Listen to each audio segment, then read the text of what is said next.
إن الحمد لله والصلاة والسلام على رسول الله وعلى آله وصحبه أجمعين أما بعد أعوذ بالله من الشيطان الرجيم بسم الله الرحمن الرحيم لقد كان لكم في رسول الله أسوة حسنة وقال تعالى وإنك لعلى خلق عظيم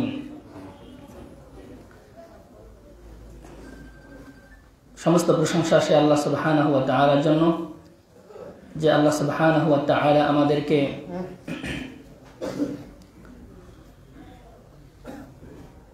পহেলা শাবান আল্লাহ তাআলা আমাদেরকে বাদ ইশা সিরাত রাসূল সাল্লাল্লাহু আলাইহি ওয়াসাল্লাম এর সাপ্তাহিক দার্সে প্রথম পর্বে আল্লাহ তাআলা আমাদেরকে উপস্থিত হওয়ার সুযোগ করে দিলেন। আমরা তার প্রশংসা করি আলহামদুলিল্লাহ। দরুদ এবং সালাম বর্ষিত হোক সেই মহামানবের প্রতি যে মহামানবের জীবনী শোনার জন্য তার উম্মতেরা, মা বোনেরা, যুবক ভাইয়েরা এবং অনেক বয়োজ্যেষ্ঠকে আমি দেখতে পাচ্ছি দূর দূরান্ত থেকে ছুটে এসেছেন সেই নবী সৈয়দুল মুরসালিন রহমাতুল লিল আলামিন মুহাম্মদুর রাসূলুল্লাহ সাল্লাল্লাহু আলাইহি ওয়াসাল্লামের প্রতি।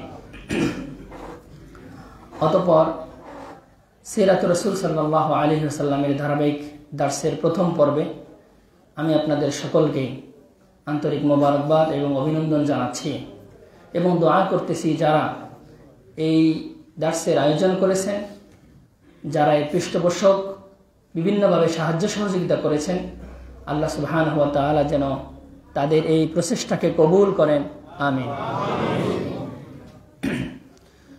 সম্মানিত উপস্থিতি, আমরা উদ্বোধনী দার্সে আমাদের দার্সের যে কিছু নিয়ম নীতি আপনাদেরকে বলেছিলাম, আশা করি সেই নিয়মগুলো ফলো করবেন। অনেক ভাই আমাদের নতুন এসেছেন, আমরা তাদের জ্ঞাতার্থেও দু একটি কথা বলবো।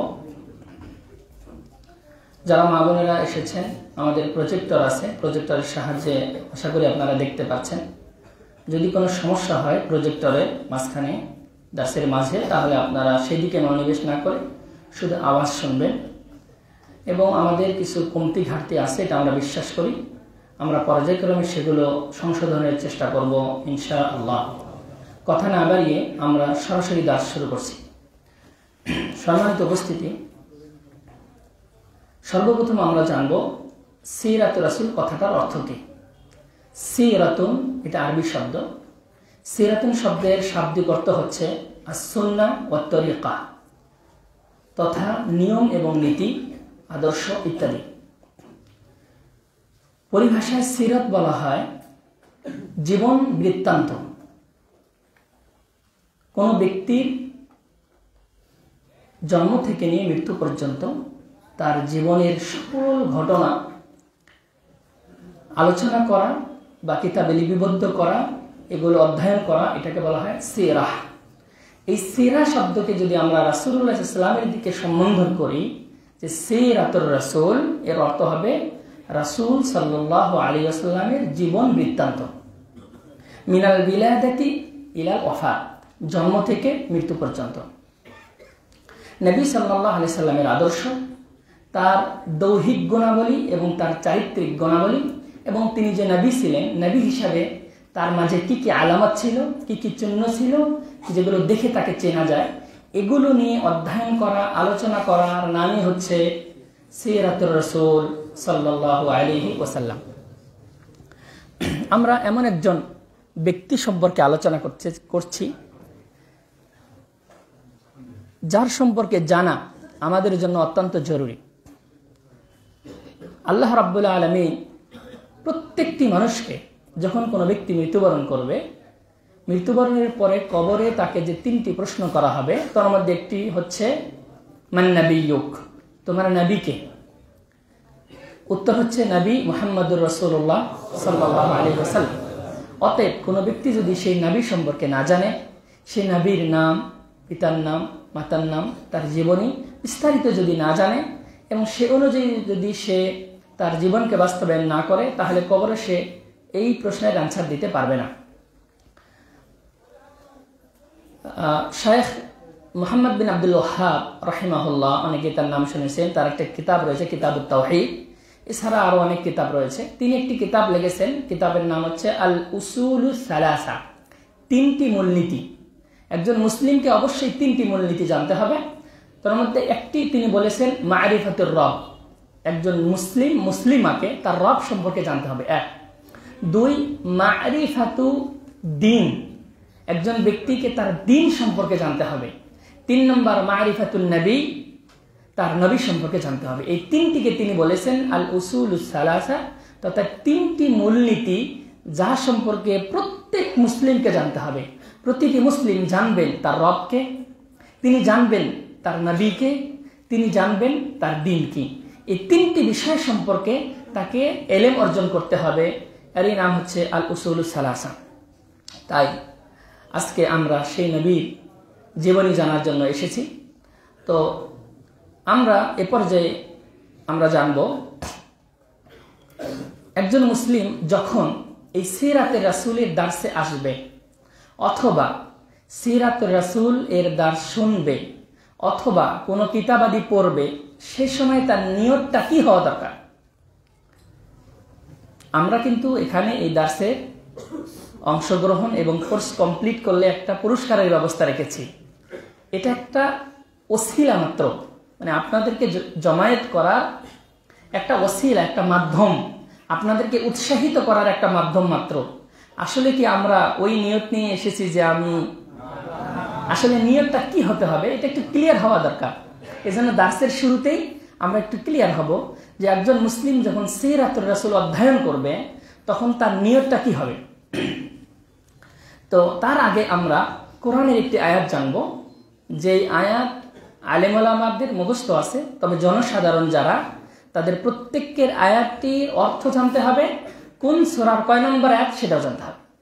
যে আয়াতটি আমরা শুরুতে পাঠ করেছি, আল্লাহ সুবহানাহু ওয়া তাআলা বলেন, লাকাদ কানা লাকুম ফি রাসূলিল্লাহি উসওয়াতুন হাসানাহ। লাকাদ কানা লাকুম, অবশ্যই তোমাদের জন্য রয়েছে, ফি রাসূলিল্লাহ, রাসূলুল্লাহ সাল্লাল্লাহু আলাইহি সাল্লামের মাঝে, উসওয়াতুন হাসানা, উত্তম আদর্শ। এটি সূরা আহজাবের 21 নম্বর আয়াত। সূরার নাম সূরাতুল আহজাব, 21 পারা সূরাতুল আহজাব, 21 নম্বর আয়াত। এই আয়াতে আল্লাহ তাআলা বলেছেন, অবশ্যই তোমাদের জন্য রয়েছে রাসূলুল্লাহ সাল্লাল্লাহু আলাইহি ওয়াসাল্লামের মাঝে উত্তম আদর্শ। আমি যদি সেই রাসূলকে না চিনি, তাকে যদি না জানি, তার জীবন বৃত্তান্ত না জানি, আমি কিভাবে তার আদর্শ গ্রহণ করব? অসম্ভব, সম্ভব নয়। এজন্য এই আয়াত আমাদের সকলকে মুখস্থ করতে হবে। লাকাদ কানা লাকুম ফি রাসূলিল্লাহি উসওয়াতুন হাসানাহ, অবশ্যই তোমাদের জন্য রয়েছে রাসূলুল্লাহ সাল্লাল্লাহু আলাইহি ওয়াসাল্লামের মাঝে উত্তম আদর্শ। এরপর যে আসুন আমরা জানি যে একজন মুসলিম যখন সিরাতে রাসূল অধ্যয়ন করবে তখন তার নিয়তটা কি থাকবে। নিয়ত ছাড়া আসলে কোনো আমলই গ্রহণযোগ্য নয়। সহিহ বুখারী এবং মুসলিমের হাদিসে নবী সাল্লাল্লাহু আলাইহি ওয়াসাল্লাম বলেছেন, ওয়া ইন্নামা লিকুল্লি ইমরিইম মা নাওয়া, প্রত্যেক ব্যক্তিকে তাই দেওয়া হবে যা সে নিয়ত করবে। যে কোনো কাজ আপনি করেন, সেই কাজের জন্য আপনি যে নিয়ত করবেন আপনার ফলাফলটা সেই নিয়ত অনুযায়ী হবে। এই জন্য নবী সাল্লাল্লাহু আলাইহি ওয়াসাল্লাম বলেছেন, ওয়া ইন্নামা লিকুল্লি ইমরিইম মা নাওয়া, প্রত্যেক ব্যক্তিকে তাই দেওয়া হবে যা সে নিয়ত করবে। এখন আমরা সিরাতুর রাসূলের দার্সে এসেছি, আমরা কি নিয়ত করেছি এটা একটু ক্লিয়ার হওয়া দরকার। অন্য হাদিসে নবী সাল্লাল্লাহু আলাইহি ওয়াসাল্লাম বলেছেন, কোনো ব্যক্তি যদি যে কোনো কাজের ব্যাপারে নিয়ত করে কিন্তু সে ওই কাজটি করতে নাও পারে, তথাপিও আল্লাহ সুবহানাহু ওয়া তাআলা তাকে হাসানা কামিলা, পূর্ণ নেকি দান করবেন। সহিহ মুসলিমের হাদিস, নবী সাল্লাল্লাহু আলাইহি ওয়াসাল্লাম বলেছেন, মান হাম্মা বিহাসানাতিন, কোনো ব্যক্তি যদি কোনো ভালো কাজের নিয়ত করে, যেমন সিরাতুর রাসূল আপনি অধ্যয়ন করবেন, এই দার্সে এসেছেন, আপনি এই দার্স থেকে ভালো কিছু নিয়ত করবেন। আল্লাহ নবী বলছেন, ফালাম ইয়ামালহা, সে নিয়ত করেছে কিন্তু সে নিয়ত অনুযায়ী সে বাস্তবায়ন করতে পারেনি, হয়তো আংশিক পেরেছে অথবা পারেই নেই, কিন্তু নিয়ত করেছে। নবী সাল্লাল্লাহু আলাইহি ওয়াসাল্লাম বলছেন, কাতাবাহাল্লাহু ইনদাহু হাসানাতান কামিলা, এই নিয়তটা করার কারণে আল্লাহ তাআলা তাকে পূর্ণ নেকি দান করবে। এজন্য আমরা সিরাতে রাসূলের দার্সের নিয়তটা একটু ঠিক করব। আমরা কি কি নিয়ত করতে পারি একটু আপনাদেরকে আমি স্মরণ করিয়ে দিই। একজন মুসলিম এই সিরাতে রাসূলের দার্সে এসে নিয়ত করবে যে রাসূলুল্লাহ সাল্লাল্লাহু আলাইহি ওয়াসাল্লামের জীবনী জানাটা এটি হচ্ছে একটি শারঈ ইলম, শারঈ ইলমেরই অন্তর্ভুক্ত। শরীয়তের ইলম হচ্ছে রাসূলুল্লাহ সাল্লাল্লাহু আলাইহি ওয়াসাল্লামের জীবনী। অতএব সিরাতে রাসূল জানার মাধ্যমে আমি আল্লাহ তাআলার নৈকট্য অর্জন করব। যেহেতু এটা শারঈ ইলম, আর শারঈ ইলম অর্জন করলে আল্লাহ তাআলা আমার প্রতি রাজি এবং খুশি হবেন এবং আমি আল্লাহর নৈকট্য অর্জন করব। এটা একজন মুসলিমের নিয়ত হওয়া উচিত। 2 নম্বর, একজন মুসলিমের সিরাতে রাসূলের দার্সে তার নিয়ত হবে যে তিনি এই দার্সের মাধ্যমে রাসূলুল্লাহ সাল্লাল্লাহু আলাইহি ওয়াসাল্লামের জীবনের সার্বিক অবস্থাটা জানবেন, তাকে অনুসরণ করার জন্য। 3, একজন মুসলিম সিরাতে রাসূলের দার্সে নিয়ত করবে যে আমি রাসূলুল্লাহ সাল্লাল্লাহু আলাইহি ওয়াসাল্লামের যত মুআজিজা ছিল আল্লাহ তাআলা তাকে দিয়েছিলেন, আমি সিরাতে রাসূলের দার্সে এই মুআজিজাগুলো জানবো যাতে করে আমার ঈমানটা আরো বেড়ে যায়। 4 নম্বর, তার নিয়ত হবে যে আমি নবী সাল্লাল্লাহু আলাইহি ওয়াসাল্লামের জীবনে যত বালা মুসিবত এসেছিল, এই বালা মুসিবতের সময় তার কি অবস্থান ছিল, তার জীবনে যত দুঃখ কষ্ট বালা মুসিবত বিপদ আপদ এসেছিল সেই সময়তে তিনি কি ভূমিকা রেখেছিলেন, এটা আমি জানবো যাতে করে ওই সময়তে আমারও ঈমান আমিও যেন দৃঢ় থাকতে পারি দ্বীনের উপরে। 5 নম্বর, একজন মুসলিম নিয়ত করবে যে আমি নবী সাল্লাল্লাহু আলাইহি ওয়াসাল্লামের সিরাত জানবো যাতে করে সকল মানুষের সাথে মুআমালাত, আমার আচার আচরণটা আল্লাহর নবীর দেখানো পন্থা অনুযায়ী হয়। কারণ একজন ব্যক্তি তার ভাইয়ের সাথে, বাবা মার সাথে, স্ত্রীর সাথে, সন্তানের সাথে, অন্য মুসলিমদের সাথে, সকলের সাথে তার লেনদেন কথাবার্তা উঠা বসা হয়, কার সাথে কি ব্যবহার উনি করবেন এটা তিনি সিরাতে রাসূল জানার পরে তিনি সে অনুযায়ী এটা করতে পারবেন। 6 নম্বর, সিরাতে রাসূল জানার সময় তিনি নিয়ত করবেন যে সিরাতে রাসূল জানার মাধ্যমে তিনি তার রবের ইবাদত করবেন। কারণ আল্লাহর নবীকে মূলত ইবাদত শিক্ষা দেওয়ার জন্য প্রেরণ করা হয়েছিল। যখন সিরাতে রাসূল আপনি জানবেন তখন সে অনুযায়ী আপনার রবের ইবাদতটা আপনি করতে পারবেন। এই নিয়তটা আপনাকে করতে হবে। একজন মুসলিম সিরাতে রাসূলের দার্সে নিয়ত করবে যে নবী সাল্লাল্লাহু আলাইহি ওয়াসাল্লাম তার জীবনের সচ্ছলতা এবং দারিদ্রতা, এই 2 মুহূর্তে তিনি আসলে কি ভূমিকা রেখেছিলেন, তার সচ্ছলতার সময় তিনি কিভাবে চলেছেন, দারিদ্রতার সময় কিভাবে চলেছেন, এটা জানবে এবং সে অনুযায়ী নবী সাল্লাল্লাহু আলাইহি ওয়াসাল্লামকে অনুসরণ করবে। 8 নম্বর, একজন মুসলিম সিরাতে রাসূলের দার্স অংশগ্রহণ করবে এই নিয়তে যে নবী সাল্লাল্লাহু আলাইহি ওয়াসাল্লাম তার জীবনের সুস্থতা এবং অসুস্থতা, এই অবস্থায় তিনি কি করেছিলেন, আমি তার মতো করে আমার সুস্থতা এবং অসুস্থতাকে আমি কাটাবো, এই নিয়ত করবে। অনুরূপভাবে 9 নম্বরে একজন মুসলিম নিয়ত করবেন যে আমি রাসূলুল্লাহ সাল্লাল্লাহু আলাইহি ওয়াসাল্লামের জীবনীটা জানবো যাতে করে তার জীবনী থেকে আমি অনেক শিক্ষা গ্রহণ করতে পারি।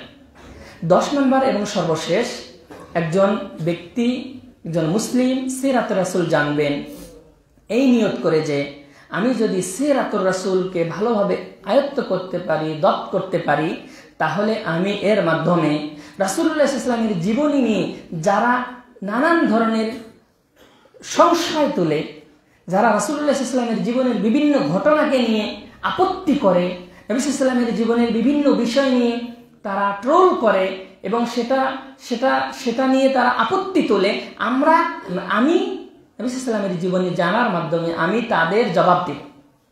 আপনি যদি সঠিকভাবে নবী সাল্লাল্লাহু আলাইহি ওয়াসাল্লামের জীবনী জানেন তাহলে কেউ এসে আল্লাহর নবীর ব্যাপারে কোনো কটূক্তি করতে পারবেন, কারণ আপনি নবী সাল্লাল্লাহু আলাইহি ওয়াসাল্লামের জীবনী জানেন, তখন আপনি তাকে সুন্দর করে উত্তরটা দিতে পারবেন। ওই আসাদ নূরের মতো বেয়াদব এসে আল্লাহর নবীর ব্যাপারে ভুল ভাল বলতে পারবে না যদি আপনি নবী সাল্লাল্লাহু আলাইহি ওয়াসাল্লামের জীবনীটা সবিস্তারে জানেন। এই ছিল মোটামুটি 10টি বিষয় উল্লেখ করলাম আমরা, যে একজন মুসলিম সিরাতের রাসূলুল্লাহ সাল্লাল্লাহু আলাইহি ওয়াসাল্লামের জীবনী জানার সময় তার নিয়তটা আসলে কি হবে। এবারে আসুন আমরা জানবো আমাদের 3 নম্বর পয়েন্ট। 1 নম্বর পয়েন্ট আমাদের কি ছিল? সিরাতুর রাসূলের পরিচয়, সিরাতুর রাসূল কাকে বলে। 2 নম্বর পয়েন্ট আমাদের ছিল সিরাতুর রাসূল জানার সময় একজন মুসলিমের নিয়তটা কি হবে। 3 নম্বর পয়েন্ট হচ্ছে সিরাতুর রাসূলের ফায়দা কি। আপনি যদি সিরাতুর রাসূলটা জানেন, রাসূলুল্লাহ সাল্লাল্লাহু আলাইহি ওয়াসাল্লামের জীবনী জানেন, তাহলে কি উপকার, আপনার কি ফায়দা হবে। আমরা কয়েকটি ফায়দার কথা উল্লেখ করব আমার ভাইরা। 1 নম্বর ফায়দা হচ্ছে, যদি আপনি সিরাতুর রাসূল জানেন, রাসূলুল্লাহ সাল্লাল্লাহু আলাইহি ওয়াসাল্লাম যেহেতু আমাদের জন্য উসওয়া, সূরা আহজাবের 21 নম্বর আয়াতে প্রমাণিত হয়েছে, তিনি আমাদের জন্য আদর্শ। এই আদর্শ আমরা তখনই গ্রহণ করতে পারবো যখন রাসূলুল্লাহ সাল্লাল্লাহু আলাইহি ওয়াসাল্লামের জীবনটা জানবো। অতএব রাসূলুল্লাহ সাল্লাল্লাহু আলাইহি ওয়াসাল্লামের জীবনী জানার ফায়দা হলো, এটা জানতে পারলে আমি আপনি তাকে আদর্শ হিসেবে গ্রহণ করতে পারবো। 1। 2 নম্বর, নবী সাল্লাল্লাহু আলাইহি ওয়াসাল্লাম হচ্ছেন মিজান, তথা তিনি হচ্ছেন আমাদের মাপকাঠি। হক এবং বাতিলের, সত্য এবং মিথ্যার মাপকাঠি হচ্ছেন রাসূলুল্লাহ সাল্লাল্লাহু আলাইহি ওয়াসাল্লাম। যখন কোনো ব্যক্তি সিরাতুর রাসূল জানবে, তখন সে হক এবং বাতিলকে সে কি করতে, পার্থক্য করতে পারবে। এটা একটা ফায়দা। 3 নম্বর ফায়দা হচ্ছে রাসূলুল্লাহ সাল্লাল্লাহু আলাইহি ওয়াসাল্লামের জীবনী জানার। রাসূলুল্লাহ সাল্লাল্লাহু আলাইহি ওয়াসাল্লামের জীবনী জানলে তাহলে কিতাবুল্লাহ, আল্লাহর কিতাব কোরআন জানা কি হবে, সহজ হবে। কারণ আম্মা জান আয়েশা রাদিয়াল্লাহু আনহাকে জিজ্ঞেস করা হলো যে রাসূলুল্লাহ সাল্লাল্লাহু আলাইহি ওয়াসাল্লামের চরিত্রটা কেমন ছিল। তিনি কি জবাব দিয়েছিলেন আম্মা জান আয়েশা? কানা খুলুকুহু আল কোরআন। রাসূলুল্লাহ সাল্লাল্লাহু আলাইহি ওয়াসাল্লামের জীবনটা ছিল কোরআন। কোরআন তার মানে কোরআন, তার জীবন, সারাটা জীবন তিনি কোরআনেরই বাস্তবায়ন করেছেন, তার চরিত্র ছিল কোরআন। অতএব কোরআন বুঝতে হলে আপনাকে রাসূলুল্লাহ সাল্লাল্লাহু আলাইহি ওয়াসাল্লামের জীবনী জানতে হবে। এটা 3 নম্বর ফায়দা আমার ভাইরা। 4 নম্বর ফায়দা হলো সিরাতুর রাসূল জানার।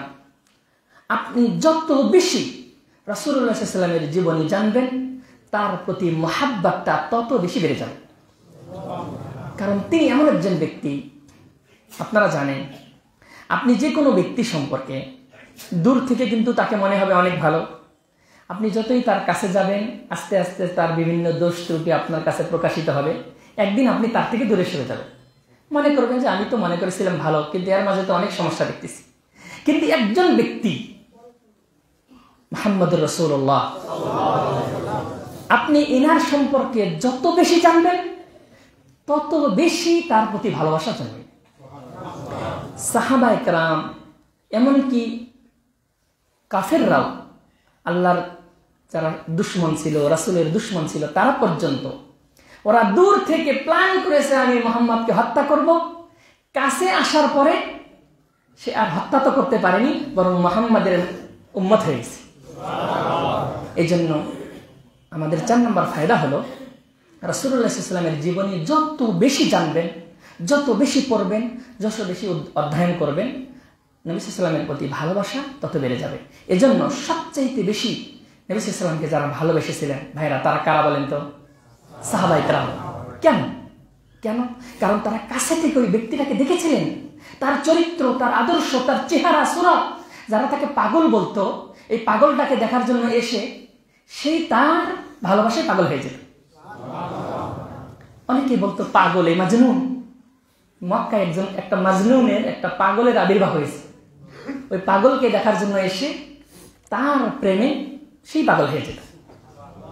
তাহলে যত বেশি নবী সাল্লাল্লাহু আলাইহি সাল্লাম সম্পর্কে আমরা জানব, তত বেশি তার প্রতি ভালোবাসা আমাদের বেড়ে যাবে। ইয়ামামার বাদশাহ সুমামা ইবনে উসাল, তার জীবনীতে উল্লেখ করা হয়েছে। এই হাদিসটি হাদিসের বিভিন্ন কিতাবে উদ্ধৃত হয়েছে। ইমাম আহমদ বিন হাম্বল রাহিমাহুল্লাহ তিনি উল্লেখ করেছেন। তিনি নবী সাল্লাল্লাহু আলাইহি ওয়াসাল্লামকে হত্যা করার উদ্দেশ্যে বের হয়েছিলেন। তিনি যখন আসলেন, নবী সাল্লাল্লাহু আলাইহি ওয়াসাল্লামের কাছে আগে জানানো হলো যে ইয়ামামার বাদশাহ সুমামা ইবনে উসাল আপনাকে হত্যা করার জন্য আসতেছে। নবী সাল্লাল্লাহু আলাইহি ওয়াসাল্লাম অগ্রিম বাহিনী পাঠিয়ে দিয়ে রাস্তায় তাকে গ্রেফতার করে নিয়ে আসলেন। নিয়ে আসার পর মসজিদে নববীতে তাকে বেঁধে রাখা হলো।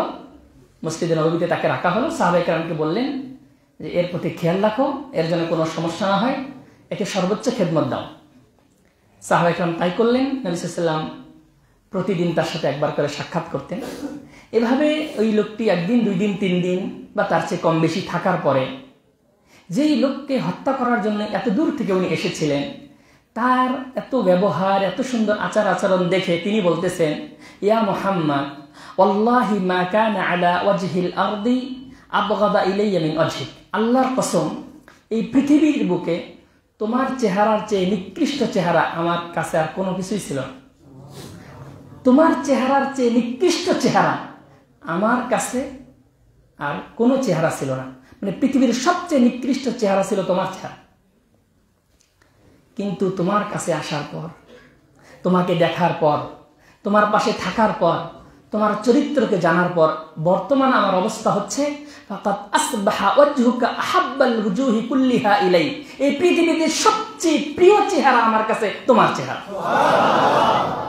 এজন্য যত বেশি মুহাম্মদ সাল্লাল্লাহু আলাইহি ওয়াসাল্লামকে জানবেন তত বেশি তার প্রতি আপনার ভালোবাসা বেড়ে যাবে।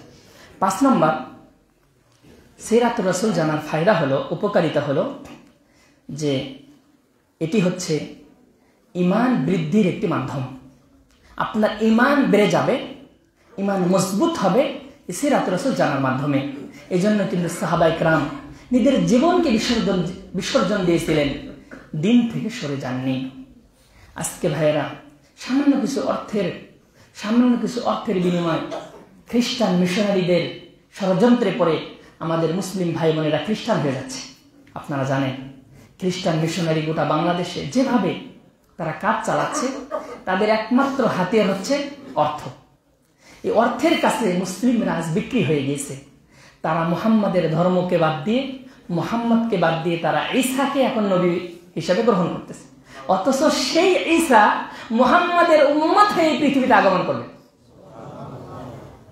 যে ঈসা মুহাম্মাদের উম্মত হয়ে পৃথিবীতে আগমন করবেন, এখন তিনি আসমানে রয়েছেন,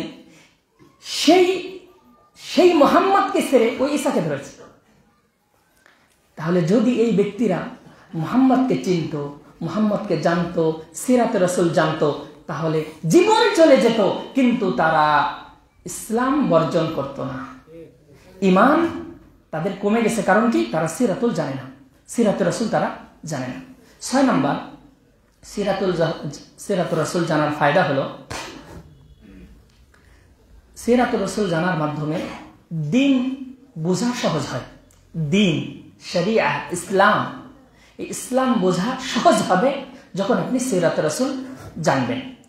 7 নম্বর, সিরাতুর রাসূল জানলে ফায়দা হলো যারা আজ দাওয়ার কাজ করতেছে, আজ জনসাধারণের মাঝে, বিভিন্ন মুসলিমদের মাঝে, অমুসলিমদের মাঝে যারা দাওয়া ইলাল্লাহ, দাওয়ার কাজ করতেছে, তাদের জন্য যখন তারা সিরাতুর রাসূল জানবেন, তখন তাদের এই দাওয়া এবং তাবলীগের কাজটা তাদের জন্য সহজ হবে। কারণ নবী সাল্লাল্লাহু আলাইহি ওয়াসাল্লাম কখন কোন অবস্থায় তিনি একজন মুসলিমকে কিভাবে দাওয়াত দিয়েছেন, অমুসলিমকে কিভাবে দাওয়াত দিয়েছেন, ইহুদিকে কিভাবে দিয়েছেন, খ্রিস্টানকে কিভাবে দাওয়াত দিয়েছেন, মাক্কি জীবনে কিভাবে দাওয়াত দিয়েছেন, মাদানী জীবনে কিভাবে দাওয়াত দিয়েছেন, পুরা জীবনীটা ছিল তার দাওয়া। অতএব যারা দায়ী, যারা আল্লাহর দ্বীনের দাওয়ার কাজ করে, তারা যত সিরাতুর রাসূল জানবে, দাওয়ার কাজ তাদের জন্য সহজ হবে। এই জন্য 7 নম্বর পয়েন্ট হচ্ছে যে যারা আল্লাহর দ্বীনের দাওয়াতের কাজ করে, তাদের জন্য সিরাতুর রাসূল জানলে এই দাওয়াতের মানহাজ এবং রীতিনীতি, নিয়ম কানুন জানাটা তাদের জন্য সহজ হবে এবং তাদের পথ চলাটা সহজ হবে। এই ছিল ভাইয়েরা আমাদের 7টি ফায়দা আমরা উল্লেখ করলাম সিরাতুর রাসূল জানার ফায়দা। এরপর যে আসুন 4 নম্বর পয়েন্ট হচ্ছে মাসাদিরুস সিরাতিন নববিয়্যাহ। আমরা এই সিরাতুর রাসূল আসলে কোথায় থেকে জানব, এর উৎসটা কি? সিরাতুর রাসূলের উৎস কোথায়, কোথায় থেকে, কোন কিতাব থেকে, কোন জায়গা থেকে আমি এই সিরাতুর রাসূলটা জানতে পারবো? সিরাতুর রাসূল জানার উৎস, 1 নম্বর উৎস হচ্ছে আল কোরআনুল কারীম। আল কোরআনুল কারীম, এই কোরআনুল কারীম হচ্ছে 1 নম্বর উৎস।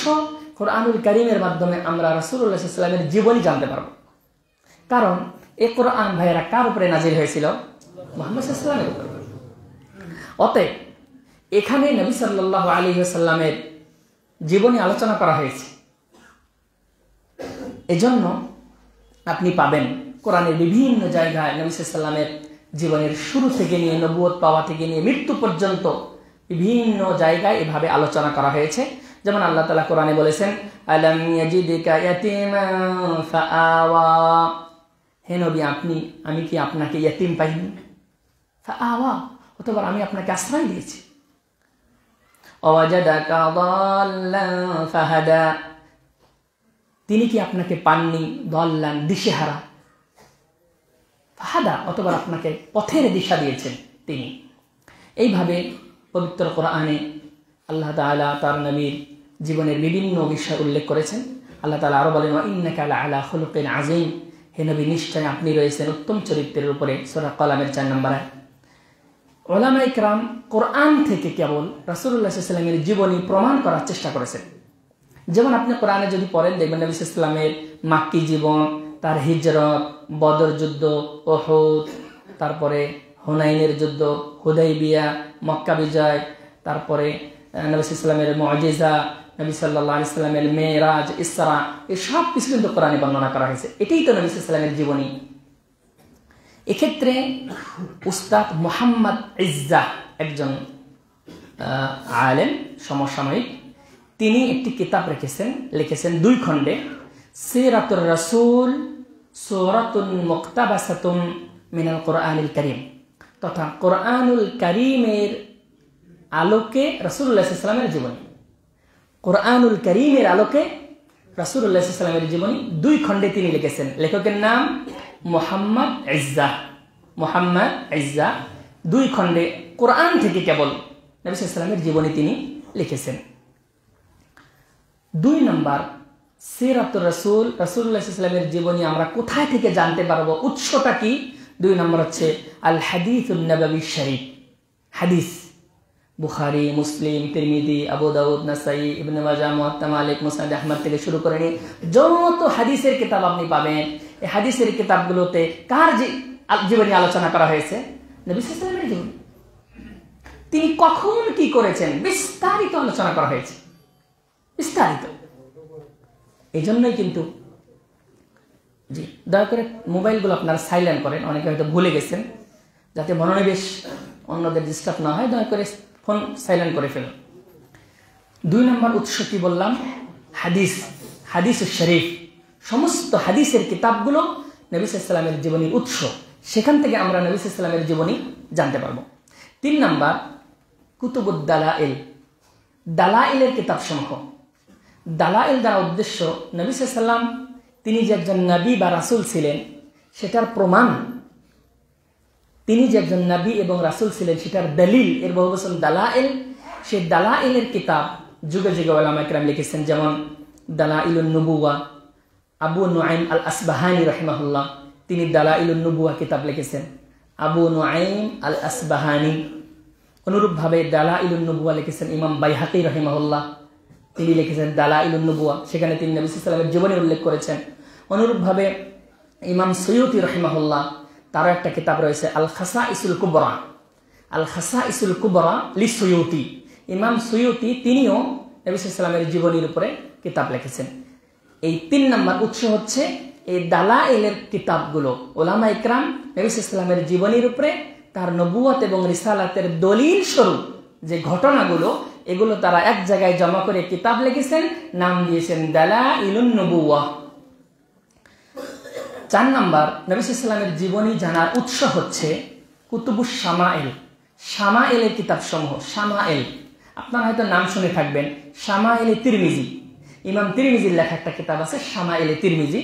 ইনশাআল্লাহ আমরা একদম দার্সের শেষের দিকে সেই শামাইলে তিরমিজি আপনাদেরকে দেখাবো, এবং সেখানে নবী সাল্লাল্লাহু আলাইহি ওয়াসাল্লামের যে দৈহিক গঠন ছিল, কি ছিল, এটা আমরা একদম শেষের দিকে আলোচনা করব, যেন আপনি নবী সাল্লাল্লাহু আলাইহি ওয়াসাল্লামকে দেখতে পাচ্ছেন এমন তার সমস্ত দৈহিক গঠন, চুল, দাড়ি, ভুরু থেকে শুরু করে নিয়ে পায়ের পাতা পর্যন্ত বিস্তারিত আলোচনা রয়েছে সেই শামাইলের কিতাবগুলোতে। অনেকেই শামাইলের কিতাব লিখেছেন, তার মধ্যে একটি কিতাবের নাম হচ্ছে আশ-শামাইল আত-তিরমিজি, ইমাম তিরমিজি রাহিমাহুল্লাহ এর শামাইল কিতাব। 5 নম্বর, নবী সাল্লাল্লাহু আলাইহি ওয়াসাল্লামের এই জীবনী জানার উৎস হলো কুতুবুস সিয়ার ওয়াল মাগাজি, তথা সিরাতের কিছু কিতাবই রয়েছে সিরাত নামে, এবং মাগাজি মানে নবী সাল্লাল্লাহু আলাইহি ওয়াসাল্লামের যুদ্ধ সম্বলিত কিছু কিতাব রচিত হয়েছে, যেগুলোকে বলা হয় মানে সিরাতে রাসূল। সিরাতে রাসূল নামেই কিছু কিতাব রচিত হয়েছে, যেমন সিরাতে ইবনে হিশাম, ইবনে হিশাম রাহিমাহুল্লাহ তিনি একটা কিতাব লিখেছেন সিরাতে ইবনে হিশাম। তারপরে মাগাজি, মাগাজি ইবনে ইসহাক, ইবনে ইসহাকের মাগাজি রয়েছে। এই কিতাবগুলোতেই কিন্তু নবী সাল্লাল্লাহু আলাইহি ওয়াসাল্লামের জীবনী পাওয়া যাবে। 6 নম্বর এবং সর্বশেষ সেটা হচ্ছে কুতুবুত তাওয়ারিখ আল আম্মা, মানে সাধারণভাবে ইতিহাসের যে কিতাবগুলো, সাধারণভাবে ইতিহাসের অনেক কিতাব রচিত হয়েছে সাধারণভাবে, সেই কিতাবগুলোতেও নবী সাল্লাল্লাহু আলাইহি ওয়াসাল্লামের জীবনী উল্লেখ করা হয়েছে। যেমন ইমাম ইবনু কাসির রাহিমাহুল্লাহ, তাফসির ইবনে কাসিরের লেখক ইবনু কাসির, তার একটি কিতাব রয়েছে আল বিদায়া ওয়ান নিহায়া, আল বিদায়া ওয়ান নিহায়া, 8 খণ্ডে। আল্লাহু আকবার, আল্লাহ তাআলা তাকে এত মেধা দিয়েছিলেন, তিনি আল বিদায়া, বিদায়া মানে শুরু, আর নিহায়া, নিহায়া মানে শেষ, অর্থাৎ তিনি একদম পৃথিবীর সূচনা থেকে কিয়ামত পর্যন্ত যা ঘটবে সব এই কিতাবের মধ্যে লিপিবদ্ধ করেছেন। নাম দিয়েছেন আল বিদায়া ওয়ান নিহায়া, শুরু শেষ। ইমাম ইবনে কাসির রাহিমাহুল্লাহ তিনিও নবী সাল্লাল্লাহু আলাইহি ওয়াসাল্লামের জীবনী উল্লেখ করেছেন। আমার ভাইরা, এই ছিল 6টি উৎস, মাসদার। নবী সাল্লাল্লাহু আলাইহি ওয়াসাল্লামের জীবনী আমরা কোথায় থেকে জানব, সেই 6টি উৎস আমি আবার খুব সংক্ষেপে বলে দিচ্ছি। 1 নম্বর আল কোরআনুল কারীম, 2 নম্বর হচ্ছে হাদিস শরীফ, 3 নম্বর হচ্ছে দালাইলের কিতাবসমূহ, 4 নম্বর হচ্ছে শামাইলের কিতাবসমূহ, শামাইল, 5 নম্বর হলো সিরাতের তথা নবী সাল্লাল্লাহু আলাইহি ওয়াসাল্লামের জীবনীর উপরে যে স্বতন্ত্র কিতাবগুলো রচিত হয়েছে, 6 নম্বর হচ্ছে সাধারণ ইতিহাসের গ্রন্থগুলো, এগুলোর থেকে আমরা নবী সাল্লাল্লাহু আলাইহি ওয়াসাল্লামের জীবনী জানতে পারবো। 5 নম্বর পয়েন্ট আমাদের, এই পর্যন্ত আহাম্মুল মুসান্নাফাত ফি সিরাতিন নাবাবিয়্যা, নবী সাল্লাল্লাহু আলাইহি ওয়াসাল্লামের জীবনের উপরে গুরুত্বপূর্ণ কিছু কিতাবের নাম আমরা জানব, যারা কোরআন, হাদিস, দালাইল, শামাইল, সিরা এই সবগুলো উৎস থেকে তারা কিতাব লিখেছেন। সবগুলো উৎসকে সামনে রেখে তারা নবী সাল্লাল্লাহু আলাইহি ওয়াসাল্লামের জীবনী লিখেছেন যুগে যুগে। এরকম কিছু কিতাবের নাম আমরা জানব, এবং বাংলা ভাষায় রচিত কিছু কিতাবের নামও আমরা এখন জানব। আপনি সিরাতে রাসূলের দার্সে 4 মাস দার্স শুনবেন, এখান থেকে বের হয়ে যাওয়ার পরে যদি আপনি 2-1টি কিতাবের নাম বলতে না পারেন নবী সাল্লাল্লাহু আলাইহি ওয়াসাল্লামের জীবনীর উপরে, তাহলে তো এটা আফসোস। এজন্য এটা আপনাকে অবশ্যই জানতে হবে। নবী সাল্লাল্লাহু আলাইহি ওয়াসাল্লামের জীবনীর উপরে এ পর্যন্ত যে কিতাবগুলো রচিত হয়েছে তার মধ্যে গুরুত্বপূর্ণ এবং প্রসিদ্ধ কিছু কিতাবের নাম। 1 নম্বর হচ্ছে সিরাত ইবনে হিশাম, সিরাতে ইবনে হিশাম তথা ইবনে হিশাম রাহিমাহুল্লাহ তার লিখিত সিরাত। এটা একদম মুতাকাদ্দিমিন, অনেক পূর্বের কিতাব, এবং এটা অত্যন্ত গুরুত্বপূর্ণ, এবং এটা বলা চলে যে আসল, এখান থেকে যত ঐতিহাসিক যারাই নবী সাল্লাল্লাহু আলাইহি ওয়াসাল্লামের জীবনী লিখেছেন প্রত্যেকেই এই সিরাতে ইবনে হিশাম থেকে উদ্ধৃতি দিয়েছেন। এটা প্রথম পর্যায়ের কিতাব সিরাতে ইবনে হিশাম। 2 নম্বর আস-সিরা আন-নাবাবিয়্যা লিবনে কাসির, ইবনে কাসির রাহিমাহুল্লাহর একটা কিতাব রয়েছে আস-সিরা আন-নাবাবিয়্যা। মূলত তিনি ওই আল বিদায়া ওয়ান নিহায়ার যে বড় কিতাব, ওই কিতাব থেকে সংক্ষেপ করে তিনি শুধু নবী সাল্লাল্লাহু আলাইহি ওয়াসাল্লামের জীবনীর উপরে কিতাব লিখেছেন, নাম দিয়েছেন আস-সিরা আন-নাবাবিয়্যা তথা নববী চরিত।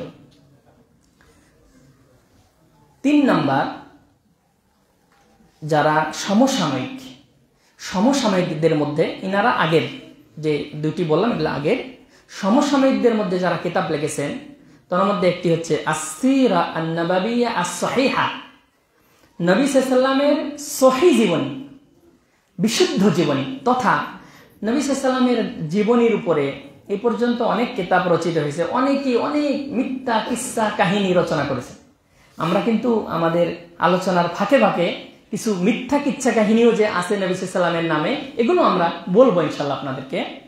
তো এই কিতাবটা লিখেছেন দুক্তুর আকরাম জিয়া আল উমারি, আকরাম জিয়া আল উমারি, তিনি কিতাব লিখেছেন আস-সিরা আন-নাবাবিয়্যা আস-সহিহা তথা নবী সাল্লাল্লাহু আলাইহি ওয়াসাল্লামের বিশুদ্ধ জীবন কিতাব লিখেছেন তিনি আরবিতে, এগুলো সব আরবিতে। অনুরূপভাবে 4 নম্বর আরেকটি কিতাব আস-সিরা আন-নাবাবিয়্যা ফি দাওইল মাসাদির আসলিয়া, তথা মূল উৎস, নবী সাল্লাল্লাহু আলাইহি ওয়াসাল্লামের জীবনী জানার মূল উৎসের আলোকে একটা কিতাব লিখেছেন। তিনি হচ্ছেন ডক্টর মাহদি রিজকুল্লাহ। ডক্টর মাহদি রিজকুল্লাহ মানে ডক্টর মাহদি রিজকুল্লাহ। তিনি নবী সাল্লাল্লাহু আলাইহি ওয়াসাল্লামের জীবনী জানার মূল যে উৎস, এই উৎসের আলোকে কিতাব লিখেছেন। এই কিতাবটি আপনারা আমার হাতে দেখতে পাচ্ছেন। এই কিতাব আস-সিরা আন-নাবাবিয়্যা ফি দাওইল মাসাদিরিল আসলিয়া, মূল উৎসের আলোকে নবী সাল্লাল্লাহু আলাইহি ওয়াসাল্লামের জীবনী। তিনি এখানে একদম বিশুদ্ধ যে কথাগুলো নবী সাল্লাল্লাহু আলাইহি ওয়াসাল্লামের জীবনীর উপরে, সেটাই তিনি এখানে উল্লেখ করার চেষ্টা করেছেন। এটা আরবি কিতাব, ডক্টর মাহদি রিজকুল্লাহ। এবং নবী সাল্লাল্লাহু আলাইহি ওয়াসাল্লামের জীবনীর উপরে আরও অনেক কিতাব রচিত হয়েছে। তার মধ্যে সমসাময়িকদের একজন হচ্ছে কিতাব লিখেছেন আর রাহিকুল মাখতুম। কি বললাম? আর রাহিকুল মাখতুম, অনেকেই নাম শুনেছেন। আর রাহিকুল মাখতুম তিনি সফিউর রহমান আল মুবারকফুরি রাহিমাহুল্লাহ, ভারতের মানুষ। কোথাকার? ভারতের। সফিউর রহমান আল মুবারকফুরি রাহিমাহুল্লাহ তাআলা তিনি লিখেছেন আর রাহিকুল মাখতুম। এই কিতাবটি বাংলায় অনুদিত হয়েছে, আরবি ভার্সনটাও আমার কাছে আছে। এই যে আর রাহিকুল মাখতুম, এটা হচ্ছে মূল কিতাব। সফিউর রহমান মুবারকফুরি রাহিমাহুল্লাহ তিনি এই কিতাবটা লিখেছেন আরবিতে। এই কিতাবের একটা বৈশিষ্ট্য হচ্ছে, এই কিতাবটি বাংলা ভাষায় অনুদিত হয়েছে। আপনাদেরকে দেখাচ্ছি। অনেক প্রকাশনী এই কিতাবটি লিখেছেন, অনুবাদ করেছেন। তার মধ্যে আমার কাছে যেটা আছে সেটা হচ্ছে তাওহিদ পাবলিকেশনস আর রাহিকুল মাখতুম। এই যে কিতাবটি মোহরাঙ্কিত জান্নাতি সুধা, মোহরাঙ্কিত জান্নাতি সুধা আর রাহিকুল মাখতুম। এই কিতাবটির একটা বৈশিষ্ট্য হচ্ছে, আপনি অবাক হবেন, সফিউর রহমান মুবারকফুরি রাহিমাহুল্লাহ তিনি এই কিতাবটি 1978 সালে পাকিস্তানের করাচিতে একটা প্রতিযোগিতা হয়েছিল নবী সাল্লাল্লাহু আলাইহি ওয়াসাল্লামের জীবনীর উপরে, যে নবী সাল্লাল্লাহু আলাইহি ওয়াসাল্লামের জীবনী লিখবে। গোটা বিশ্বব্যাপী একটা প্রতিযোগিতা হয়েছিল। সেই প্রতিযোগিতায় রাবেতা আল আলাম আল ইসলামী এর অধীনে এই প্রতিযোগিতাটা হয়েছিল। 1182টি কিতাব জমা দেওয়া হয়েছিল। কয়টি ভাইরা? নবী সাল্লাল্লাহু আলাইহি ওয়াসাল্লামের জীবনীর উপরে যে প্রতিযোগিতা হয়েছিল, কত সালে বলছিলাম?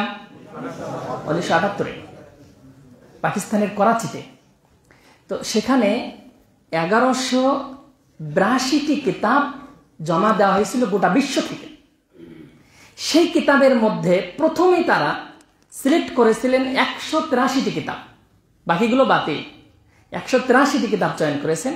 তার মধ্যে প্রথম স্থান অধিকার করেছে আর রাহিকুল মাখতুম। প্রায় 1200 কিতাবের মধ্যে প্রথম স্থান অধিকার করেছিল এই কিতাব আর রাহিকুল মাখতুম। বাংলাটা পড়লে অত বেশি মজা লাগে না, তুলনামূলক। মানে যখন আমরা এটা সবসময় আমাদের উস্তাদরা এই কিতাবের কথা বলতেন, তো আমি একবার ভাবলাম যে আসলে শুধু এই কিতাবটা কি জন্য প্রথম স্থান অধিকার করলো। বাংলা বুঝে পড়ে তো এটা বোঝা যাচ্ছে না। তখন আরবিটা পড়া শুরু করলাম, দেখলাম আল্লাহু আকবার, তিনার এত সুন্দর শব্দশৈলী, এত সংক্ষেপে এত সুন্দর করে কথাগুলো উল্লেখ করেছেন। তখনই মনে হলো যে আসলে প্রায় 1200 কিতাবের মধ্যে প্রথম স্থান অধিকার করার হকদার এটা। এখন পর্যন্ত এই কিতাবটি বিশ্বের অনেকগুলো ভাষায় অনুবাদ হয়েছে, অনেক ভাষায়। তার মধ্যে বাংলা ভাষায়ও এটা অনুদিত হয়েছে। এই কিতাবটির দাম 480 টাকায় পাওয়া যাচ্ছে। তো আমরা বলবো একটু পরে এই বিষয়ে আরো কথা।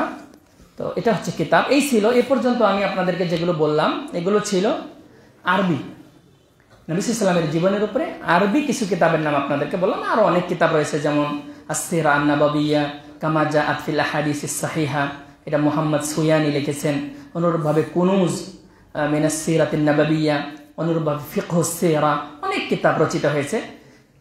সর্বশেষ মানে সমসাময়িকদের মাঝে সবচাইতে বড় নবী সাল্লাল্লাহু আলাইহি ওয়াসাল্লামের জীবনের উপরে একদম বিস্তারিত যিনি আলোচনা করেছেন, তেনার নাম হচ্ছে শেখ মুসা বিন রাশেদ আল আজমি মুসা বিন রাশেদ আল আজিমি, তিনি কিতাব লিখেছেন আল লুলুল মাকনুন ফি সিরাতিন নবিয়িল মামুন। এই নামে 4 খণ্ডে, কয় খণ্ডে? 4 খণ্ডে তিনি নবী সাল্লাল্লাহু আলাইহি ওয়াসাল্লামের জীবনী সুন্দরভাবে উল্লেখ করেছেন। এটা সমসাময়িকদের মাঝে সবচেয়ে বড় কিতাব হচ্ছে আল লুলুল মাকনুন। এই ছিল আরবি ভাষায় রচিত কিছু কিতাব। এবারে আসুন আমরা তো অনেকেই মানে অধিকাংশই আমরা তো এই আরবিগুলো পড়তে পারবো না। তাহলে আপনি বলবেন শেখ আমরা কি কিতাব পড়বো, আমাদের জন্য কি আছে? তো এক্ষেত্রে আমি আপনাদেরকে যে কিতাবগুলোর কথা বলবো বাংলা ভাষায় রচিত, আমার কাছে একটা কিতাব দেখতে পাচ্ছেন। এই কিতাবটা হচ্ছে দ্য 100, কি বললাম? দ্য 100, তথা বিশ্বের শ্রেষ্ঠ 100 মনীষী, লিখেছেন মাইকেল এইচ হার্ট। ইংরেজিতে এটা রচনা করা হয়েছে, পরে অনুবাদ করা হয়েছে। দ্য 100, ইনি এখানে বিশ্বের 100 মনীষীর নাম উল্লেখ করেছেন এবং তাদের জীবনী মোটামুটি আলোচনা করার চেষ্টা করেছেন। তো আনন্দের বিষয় হলো এই মাইকেল এইচ হার্ট, ইনি একজন অমুসলিম হওয়া সত্ত্বেও তিনি এই কিতাবের প্রথমে যেই ব্যক্তিটির জীবনে এনেছেন তিনি আর কেউ নন, মুহাম্মদুর রাসূলুল্লাহ সাল্লাল্লাহু আলাইহি ওয়াসাল্লাম। এটা আনন্দের একটা বিষয়। দেখেন শুরুতেই তিনি হযরত মুহাম্মদ সাল্লাল্লাহু আলাইহি ওয়াসাল্লামের জীবনীটা এনেছেন। এরপরে তিনি পর্যায়ক্রমে ঈসা আলাইহিস সালামের জীবনী এনেছেন, মুসা আলাইহিস সালামের জীবনী এনেছেন। এইভাবে তিনি অনেকের জীবনী এখানে এনেছেন। মুসা আলাইহিস সালামের জীবনী এখানে এনেছেন, তারপরে ইমাম আবু হানিফার জীবনী এনেছেন, জন মিল্টন, ফরেন্স নাইটিঙ্গেল, এরপরে আল্লামা ফারাবি, মহাকবি ফেরদৌসি, রানী এলিজাবেথ সহ আরও অনেকেরই নাম এনেছেন। তারপরে তিনি Karl Marx, Aristotle, Lenin, Shri Ramakrishna, Shri Chaitanya, Swami Vivekananda ইত্যাদি অনেকের নামে তিনি এনেছেন। তবে প্রথমে যার নাম এনেছেন তিনি মুহাম্মদুর রাসূলুল্লাহ সাল্লাল্লাহু আলাইহি ওয়াসাল্লাম। এটা একটা কিতাব। এরপরে আসুন আমরা নবী সাল্লাল্লাহু আলাইহি ওয়াসাল্লামের জীবনীর উপরে আরেকটি কিতাব আমার হাতে রয়েছে। এটার নাম হচ্ছে আমাদের নবী ও তার আদর্শ। আমাদের নবী ও তার আদর্শ। এটিও আপনার আল্লামা আলিমুদ্দিন একাডেমি থেকে ছাপানো হয়েছে। মূলত এই কিতাবটি ইবনুল কাইয়িম রাহিমাহুল্লাহ তিনি একটা কিতাব লিখেছেন নবী সাল্লাল্লাহু আলাইহি ওয়াসাল্লামের জীবনের উপরে, জাদুল মাআদ ফি হাদি খাইরিল ইবাদ। জাদুল মাআদ ফি হাদি খাইরিল ইবাদ, এই নামে আরবিতে ইবনুল কাইয়িম রাহিমাহুল্লাহ একটা কিতাব লিখেছেন। সেই কিতাবটা সংক্ষেপ করে বাংলা ভাষায় লেখা হয়েছে। এই কিতাবটিও মোটামুটি সুন্দর, ছাত্র জীবনে পড়েছিলাম। আমাদের নবী ও তার আদর্শ, এইটাও আপনারা পড়তে পারেন নবী সাল্লাল্লাহু আলাইহি ওয়াসাল্লামের জীবনীর উপরে। অনুরূপভাবে নবী সাল্লাল্লাহু আলাইহি ওয়াসাল্লামের জীবনীর উপরে আরেকটি কিতাব রচিত হয়েছে। মূলত এটা আরবি, পরে এটা অনুবাদ করা হয়েছে। আতলাসুস সিরাতুন নাবাবিয়্যা, তথা মানচিত্রে নবী সাল্লাল্লাহু আলাইহি ওয়াসাল্লামের জীবনী। এখানে নবী সাল্লাল্লাহু আলাইহি ওয়াসাল্লাম কোথায় জন্মগ্রহণ করেছেন, কোন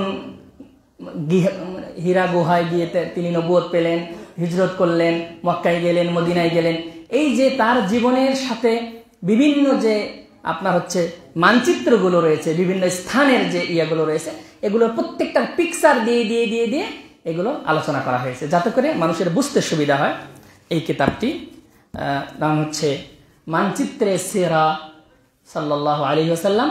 স্থান, জাতি, ঐতিহাসিক স্থান ও জনপদ এগুলো সব এখানে আলোচনা করা হয়েছে। এটা আরবিতে লিখেছিলেন ডক্টর শাওকি আবুল খালিল। শাওকি আবুল খালিল এটা আরবিতে লিখেছে। এটার অনুবাদ করেছেন হচ্ছে কাইসার আহমদ। কাইসার আহমদ এটার অনুবাদ করেছেন। আর প্রকাশনী হচ্ছে মুসলিম ভিলেজ। মুসলিম ভিলেজ প্রকাশনী, তারা এটা ছাপছে। এই হচ্ছে মানচিত্রে সিরা আন-নববিয়্যা। সর্বশেষ এই কিতাবগুলো হয়তো পেতে একটু কঠিন হবে। আমি আপনাদেরকে 2টি কিতাবের ব্যাপারে তথ্য দেব। এই 2টি কিতাব, একটি হচ্ছে প্রথম যেটা বলবো আর রাহিকুল মাখতুম, যেটা বাজারে মার্কেটে পাওয়া যায়। এক্ষেত্রে আপনারা সেন্ট্রাল রোড আল জামিয়া সালাফিয়া মসজিদ যে আছে, মসজিদের পাশে দারুস সুন্নাহ শপ রয়েছে। এরপরে আমাদের এই যে হকবাজারেও কিন্তু আনাস শপ রয়েছে, একটা আনাস শপ হকবাজারে, আনাস সুন্নাহ শপ, এই পৌরসভার সামনেই দেখবেন। এখানেও কিতাবটা পাওয়া যাবে এবং দারুস সুন্নাহ শপ রংপুর, সেখানেও পাওয়া যাবে। বিভিন্ন প্রকাশনী রয়েছে, তবে প্রায় 480 বা 500 টাকা এই কিতাবের মূল্য। অবশ্যই আপনার বাড়িতে রাহিকুল মাখতুম থাকা চাই। আপনি যদি নবী সাল্লাল্লাহু আলাইহি জীবনী বিস্তারিত জানতে চান, যে কিতাবটি প্রায় 1200 কিতাবের মধ্যে গোটা পৃথিবীতে প্রথম স্থান অধিকার করেছে, সফিউর রহমান মুবারকপুরী রাহিমাহুল্লাহ রচিত এই কিতাবটি প্রত্যেক মুসলিমের ঘরে থাকা চাই, বাংলাভাষী মুসলিম। 2 নম্বর আমি যে কিতাবটার কথা আপনাদেরকে বলবো সেটা হচ্ছে সিরাতুর রাসূল সাল্লাল্লাহু আলাইহি ওয়াসাল্লাম। এটা লিখেছেন ডক্টর মোহাম্মদ আসাদুল্লাহ আল গালিব হাফিজাহুল্লাহ।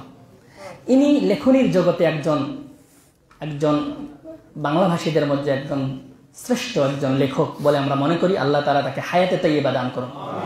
তিনার লিখিত অনেক কিতাব রয়েছে। তিনি মূলত নবী সাল্লাল্লাহু আলাইহি ওয়াসাল্লামের জীবনীর আগেই তিনি পবিত্র কোরআনে যে 25 জন নবীর জীবনী উল্লেখ করা হয়েছে, নাম উল্লেখ করা হয়েছে পবিত্র কোরআনে, এই 25 জন নবীর পবিত্র কোরআনে বর্ণিত 25 জন নবীর কাহিনী নামে তিনি বই লিখেছেন। একদম আদম আলাইহিস সালাম থেকে শুরু করেছেন। এভাবে আস্তে আস্তে তিনি 2 খণ্ডে বাকি সকল 24 জন নবীর আলোচনা করেছেন। আর আমাদের নবীর জন্য তিনি স্বতন্ত্র আরেকটা খণ্ড বের করেছেন। এটা হচ্ছে সিরাতুর রাসূল সাল্লাল্লাহু আলাইহি ওয়াসাল্লাম, মুহাম্মদ আসাদুল্লাহ আল গালিব হাফিজাহুল্লাহ। এই কিতাবটি বাংলা ভাষায়, এটা কিন্তু কোনো আরবির অনুবাদ না, এটা তিনি লিখেছেন অনেকগুলো কিতাবকে সামনে রেখে।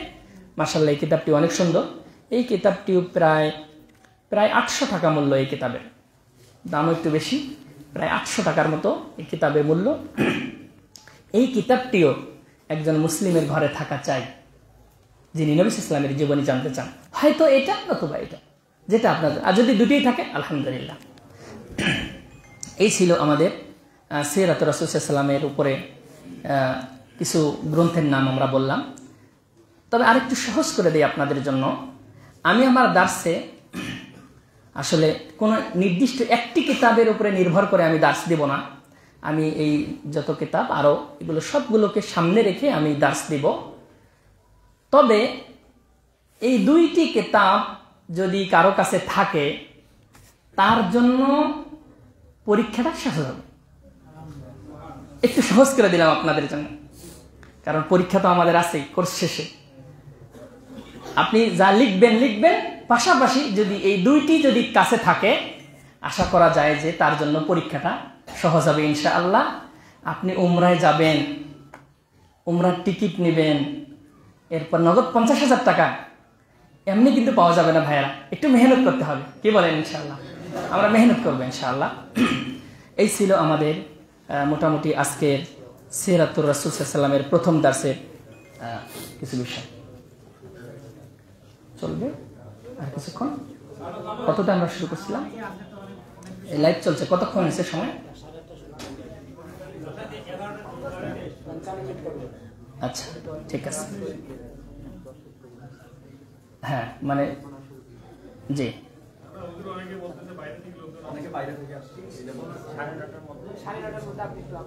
হ্যাঁ অবশ্যই 1 ঘন্টা আমাদের সময়, 1 ঘন্টা ইনশাআল্লাহ। আমরা 1 ঘন্টা করেই দাস দেব, সমস্যা নেই, 1 ঘন্টা।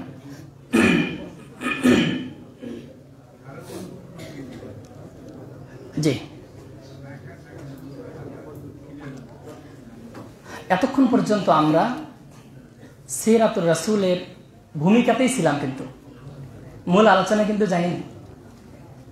সিরাতুর রাসূলের অর্থ, একজন মুসলিম কি নিয়তে এটা জানবে, এটা জানলে ফায়দাটা কি হবে, এবং সিরাতুর রাসূলের উৎসগুলো কি, সিরাতুর রাসূলের উপরে লিখিত গ্রন্থগুলো কি আরবি ভাষায়, বাংলা ভাষায়, এগুলো মোটামুটি আমরা জানলাম।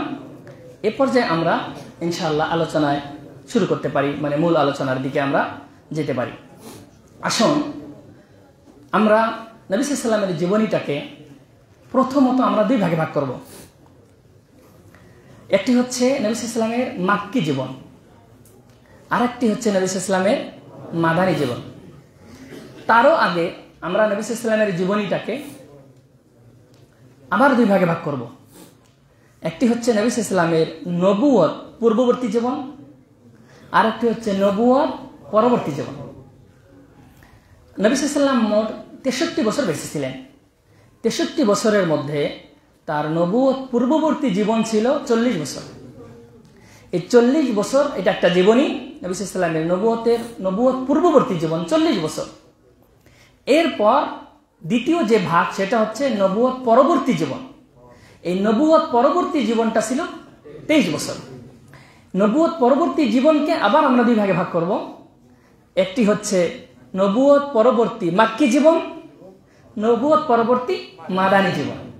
এই 23 বছরের তিনি 13 বছর ছিলেন মক্কায়, তার মাক্কি জীবন নবুয়ত পরবর্তী, আর 10 বছর ছিলেন কি তিনি মদিনায়, এটা তার মাদানী জীবন। এই ছিল সংক্ষেপে নবী সাল্লাল্লাহু আলাইহি ওয়াসাল্লামের জীবনের একটা ভাগ। এবার আমরা পর্যায়ক্রমে শুরু করব। আমার ভাইরা, নবী সাল্লাল্লাহু আলাইহি ওয়াসাল্লাম জন্মগ্রহণ করেছিলেন জাজিরাতুল আরব, আরব উপদ্বীপে। জাজিরাতুল আরব দ্বারা আসলে বর্তমানে আরব দ্বারা 7টি রাষ্ট্রকে বোঝায়। কয়টি? একটা হচ্ছে সৌদি আল আরাবিয়া মানে সৌদি আরব, 2 ইয়ামান, 3 ওমান, 4 সংযুক্ত আরব আমিরাত, 5 কুয়েত, 6 কাতার, 7 বাহরাইন। আবার বলছি, সৌদি আরব, ইয়ামান, ওমান, সংযুক্ত আরব আমিরাত, কুয়েত, কাতার, বাহরাইন। এই 7টি রাষ্ট্রকে বর্তমানে মূলত আরব বলা হয়। আরব বলা হয়। তো নবী সাল্লাল্লাহু আলাইহি ওয়াসাল্লাম এই আরব উপদ্বীপের জাজিরাতুল আরবের মক্কায় তিনি জন্মগ্রহণ করেছিলেন। কোথায়? মক্কায়। যখন তিনি জন্মগ্রহণ করেন, আসলে ওই সময়ের মক্কার অবস্থাটা কি ছিল এটা একটু আমাদের জানতে হবে। কেন এই নবীর প্রয়োজন হলো, ওই সময় মক্কার অবস্থাটা কেমন ছিল এটা একটু আমরা জানবো সংক্ষেপে। আমার ভাইরা, নবী সাল্লাল্লাহু আলাইহি ওয়াসাল্লামের আবির্ভাবের পূর্বে মক্কার যে অবস্থাটা ছিল এটা আমরা কয়েক ভাগে ভাগ করতে পারি। 1 নম্বর, তাদের রাজনৈতিক অবস্থাটা কি ছিল।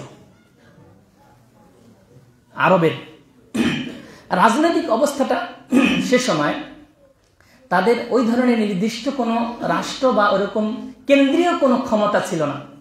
তারা কিন্তু গোত্রভিত্তিক শাসন ছিল। গোত্র এবং কওম, জাতি, গোষ্ঠী ভিত্তিক শাসন করত তারা। যে গোষ্ঠী যে সময় শক্তিশালী সেই গোষ্ঠী সে সময় লিডার। তাদের নির্দিষ্ট কেন্দ্রীয় কোনো শাসন ইত্যাদির ব্যবস্থা ছিল না। আর এই কারণেই কিন্তু আরবের লোকেরা তারা এই বংশীয় যে বিষয়টি এটিকে খুব বেশি গুরুত্ব দিত। বংশীয়, কারণ যার বংশ যত বড় এবং শক্তিশালী তারা সে সময় সমাজে তত বেশি মাথা উঁচু করে দাঁড়াতে পারত, কারণ কেন্দ্রীয় কোনো শাসন ছিল না। গোত্র এবং কওম, জাতিভিত্তিক রাষ্ট্র ক্ষমতা ছিল। 2 নম্বর হচ্ছে তাদের অর্থনৈতিক অবস্থাটা কি ছিল।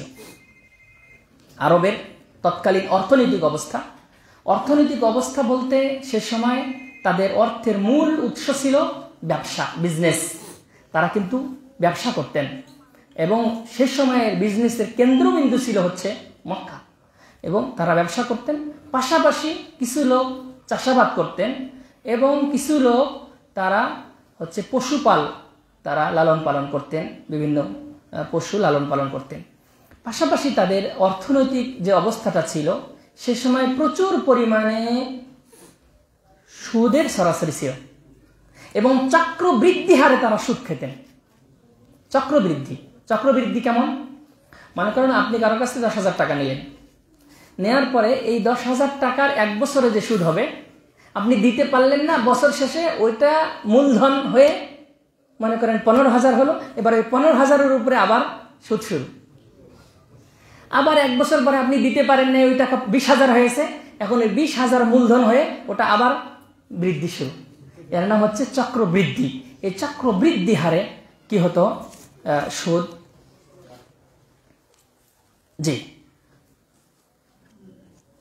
চক্রবৃদ্ধি হারে তারা সুদ খেত।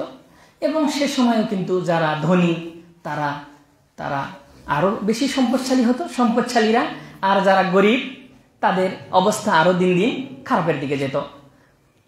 3 নম্বর, তাদের দ্বীনি ধর্মীয় অবস্থাটা কেমন ছিল। ধর্মীয় অবস্থা তাদের ধর্মীয় অবস্থা কেমন ছিল ভাইয়েরা? সে সময় কিন্তু ইহুদি এবং খ্রিস্টান ছিল, ইহুদি খ্রিস্টান তারাও ছিল। পাশাপাশি বিশেষ করে মক্কায় অবস্থাটা এমন ছিল, আপনারা জানেন যে ধর্মীয় অবস্থাটা এতটাই খারাপের দিকে গিয়েছিল যে ইব্রাহিমী ধর্ম, ইব্রাহিমী মিল্লাত, তার পূর্বের নবী, সেটাকে ভুলে গিয়ে তারা কাবা ঘরের মধ্যে 360টি মূর্তি ঢুকিয়েছে, নাউজুবিল্লাহ, এবং সেই মূর্তির তারা পূজা করত, নাউজুবিল্লাহ। এবার বলেন, নবী সাল্লাল্লাহু আলাইহি ওয়াসাল্লামের আবির্ভাবের প্রয়োজন আছে না নাই? আছে। কঠিন অবস্থা, যেই কাবা ঘরকে ইব্রাহিম আলাইহিস সালাম, ইসমাইল আলাইহিস সালাম তারা নির্মাণ করলেন, কাবা ঘরকে তারা পবিত্র করলেন, যে কাবা ঘর হচ্ছে সকল মুসলিমের প্রাণকেন্দ্র, সেই প্রাণকেন্দ্রে তারা বানিয়েছে শিরকের আড্ডা। একটি নয়, দুইটি নয়, 360টি মূর্তি কাবা ঘরের ভিতরে ঢুকে গেছে। এই ছিল তাদের ধর্মীয় অবস্থা। এরপরে 4 নম্বর, তাদের সামাজিক অবস্থা, ইজতিমাইয়া, সামাজিক অবস্থাটা কেমন ছিল? সে সময়ের সামাজিক অবস্থাটা এমন ছিল যে যারা ক্ষমতাবান তারা দুর্বল মানুষদের উপরে জুলুম নির্যাতন চালাতো, এবং সামান্য কিছু বিষয় নিয়ে, ছোট্টখাটো বিষয় নিয়ে যুগ যুগ ধরে তাদের মধ্যে যুদ্ধ চলত। ছোট্ট একটা বিষয় নিয়ে, এক কওম আর এক কওম, এক জাতি আর এক জাতি, এক গোত্র আর এক গোত্রের সাথে এই টুনকো বিষয়, ছোট্ট বিষয় নিয়ে তারা বছরের পর বছর যুদ্ধ চালিয়ে যেত। এরকম ছিল তাদের মাঝে সামাজিক অবস্থা। তাদের মাঝে সামাজিক অবস্থাটা তাদের এতটাই খারাপ ছিল যে যদি পুত্র সন্তান জন্মগ্রহণ করত, এটা তাদের জন্য একটা শক্তি। কারণ মারামারি করার জন্য কার দরকার? পুরুষের দরকার। এই জন্য পুত্র সন্তানকে তারা বেশি মূল্যায়ন করত, কন্যা সন্তানকে তারা তাদের জন্য লাঞ্ছনা এবং লজ্জা মনে করত। 2টি কারণে তারা কন্যা সন্তানকে অপছন্দ করত। একটি হচ্ছে, তারা মনে করত যে কন্যা সন্তান জন্মগ্রহণ করলে যদি যুদ্ধে আমরা পরাজিত হই কোনো সময়, তাহলে কিন্তু এই মেয়েদেরকে ওরা গনিমত হিসেবে নিয়ে যাবে। এটা একটা। আরেকটা বিষয় হলো, তারা মনে করত যে মানে দারিদ্রতার ভয়ে, কিসের ভয়ে? দারিদ্রতার ভয়েও তারা দারিদ্রতার ভয়েও কিন্তু তারা কন্যা সন্তানদেরকে তারা অপছন্দ করত। এবং ইতিহাস বলা হয়ে থাকে যে তারা জীবিত কন্যা সন্তানকে তারা জীবিত মাটিতে পুঁতে রাখত। কন্যা সন্তানের সংবাদ শুনলেই তাদের মুখটা মলিন হয়ে যেত। এবং কিছু কিছু ইতিহাসবিদরা লিখেছেন কিছু ঘটনা, যে একদম নিজের মেয়েকে নিয়ে গিয়ে গর্ত খুঁড়ে জ্যান্ত সে কবরের মধ্যে গর্তের মধ্যে ধাক্কা দিয়ে ফেলে দিয়ে মাটি চাপা দিয়ে আস্ত জীবিত মানুষকে তারা কবরস্থ করত, নাউজুবিল্লাহ। এই ছিল সেখানকার সামাজিক অবস্থা। এরপরে আসুন, এর পাশাপাশি আবার সে সময় আরবদের কিছু ভালো গুণও ছিল। ভালো গুণটা কেমন? যেমন তাদের মাঝে কিন্তু হচ্ছে আতিথেয়তা, মানে অতিথি পরায়ণ যেটাকে বলা হয়, আত্মীয় স্বজনদের মেহমানদারি করা ইত্যাদি, এই গুণটা তাদের ভালো ছিল। এবং তাদের মাঝে সাহসিকতা, বীরত্ব, এটা ছিল। এবং তাদের ব্রেন ছিল অত্যন্ত তুখর ব্রেনের অধিকারী ছিল এই আরবিরা। এমন যে তারা কেউ লিখতে জানতো না, কিন্তু মনে করেন বিশাল বড় বড় কবিতা ওদের মুখস্থ ছিল। এত তুখর ব্রেনের অধিকারী তারা ছিল সে সময়। এরকম কিছু ভালো গুণও তাদের ছিল। এই ছিল আমাদের নবী সাল্লাল্লাহু আলাইহি ওয়াসাল্লামের জন্মের সময়কার আরবের অবস্থা। আমরা খুব সংক্ষেপে বললাম। ইনশাআল্লাহ দ্বিতীয় দার্সে, আগামী সপ্তাহের দ্বিতীয় দার্সে আমরা সরাসরি নবী সাল্লাল্লাহু আলাইহি ওয়াসাল্লামের জন্ম থেকে শুরু করব। আজকের আলোচনায় আমরা ভূমিকা স্বরূপ কিছু কথা বললাম। এবারে আসুন, আমরা আপনাদেরকে কিছু বিষয় একটু বলবো সংক্ষেপে, এটা দার্সের বাহিরের বিষয়। 1 নম্বর কথা হচ্ছে যে আলহামদুলিল্লাহ আমরা অনেক লোক দেখতে পাচ্ছি। আপনাদেরকে আহলান ওয়া সাহলান ওয়া মারহাবান। আল্লাহ তাআলা আপনাদের আগ্রহ আরো বাড়িয়ে দিন। আমি গত দার্সে বলেছিলাম আপনারা সকলে একজন করে লোক নিয়ে আসবেন। অনেকেই মনে হয় সেই ওয়াদাটা রেখেছেন, আপনারা লোক নিয়ে এসেছেন। আমরা একটা সংখ্যা জানবো, আপনারা কি কাগজ ছেড়ে দিয়েছেন আমি যেটা বলছিলাম? তাহলে কিভাবে জানবো যে আজকে কতজন মানুষ হয়েছিল? একটু তো জানা দরকার ছিল যে আজকে দার্সে কিরকম লোক হয়েছিল।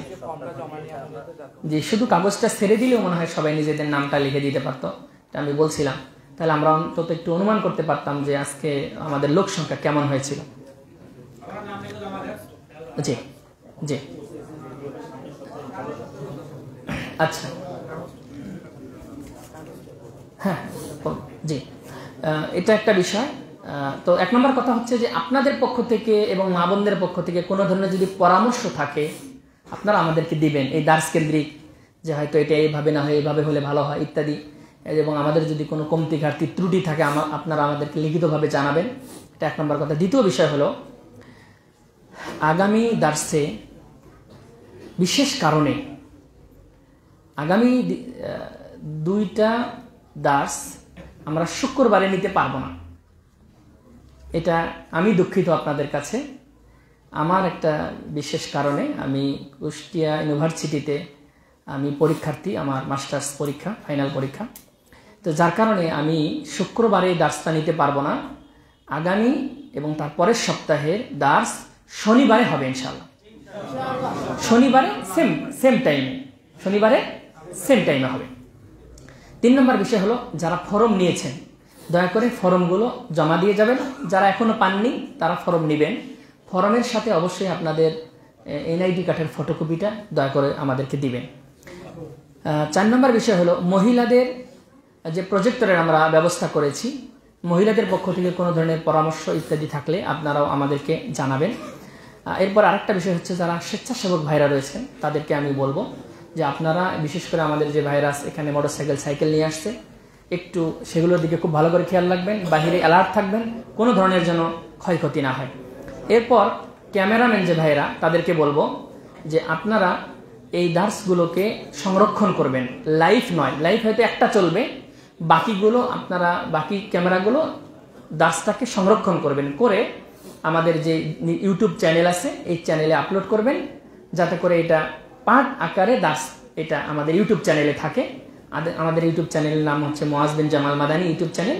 সেই চ্যানেলে ঢুকলেই কেউ যদি কোনোদিন দার্স কারো ছুটে যায় তাহলে উনি ওই চ্যানেলে ঢুকে দার্সটা ডাউনলোড দিয়ে উনি শুনতে পারবেন। এরপর আরেকটা বিষয় হচ্ছে, আমি বুঝতে পারতেছি মা বোনদের কিন্তু অজু এবং হাজাত ছাড়ার কোনো ব্যবস্থা আমাদের নেই। এটা মনে হয় আগামী দিনে এটার কোনো ব্যবস্থা আমাদেরকে করতে হবে। এরপরে আমাদের ফেসবুক পেজের নাম হচ্ছে সাদা জামে মসজিদ এবং ইউটিউব চ্যানেলের নাম বললাম, ওই চ্যানেলে আপনারা পাবেন। এবং দাস সংক্রান্ত যাবতীয় তথ্য আপনারা ইউটিউব আমাদের ফেসবুক পেজ সাদা জামে মসজিদ হারাগাছ এখানে পাবেন। আরেকটা বিষয় হলো, আমাদের আয়োজকদের মাঝে এক ভাইয়ের স্মার্টফোন হারিয়ে গেছে, বলি ইন্না লিল্লাহি ওয়া ইন্না ইলাইহি রাজিউন। অ্যান্ড্রয়েড ফোন হারিয়ে গেছে। এবারে কিন্তু সিরাতুর রাসূলের বাস্তবায়ন হবে, রাসূলুল্লাহ সাল্লাল্লাহু আলাইহি ওয়াসাল্লামের জীবনী, এটার বাস্তবায়ন হবে। যে কোনো হারিয়ে যাওয়া জিনিস যদি কেউ পায়, রাসূলের আদর্শ কি ভাইরা? ফিরিয়ে দিতে হবে। তার মালিকের কাছে কি করতে হবে? ফিরিয়ে দিতে হবে। অতএব যদি কোনো ভাই পেয়ে থাকেন দয়া করে আল্লাহর হস্তে ফোনটা আমাদেরকে জমা দেবেন। এই ছিল আজকের আমাদের দার্স। আমরা দোয়া করি আল্লাহ সুবহানাহু ওয়া তাআলা যেন আমাদের এই দার্সকে কবুল করেন। যে সকল ভাইরা এসেছেন আল্লাহ তাদেরকে যেন কবুল করেন। শান্তশিষ্টভাবে ধীরস্থিরভাবে বের হবেন। বৈঠক শেষে দোয়া করি, সুবহানাকা আল্লাহুম্মা ওয়া বিহামদিকা আশহাদু আল্লা ইলাহা ইল্লা আনতা আস্তাগফিরুকা ওয়া আতুবু ইলাইক। মা বোনেরা যারা উপরে আছেন দয়া করে আপনারা একটু পরে নামবেন, একটু পরে নামবেন। আমাদের পুরুষরা যান, তাছাড়া একটু ঝামেলা হতে পারে, আপনারা একটু পরে নামবেন।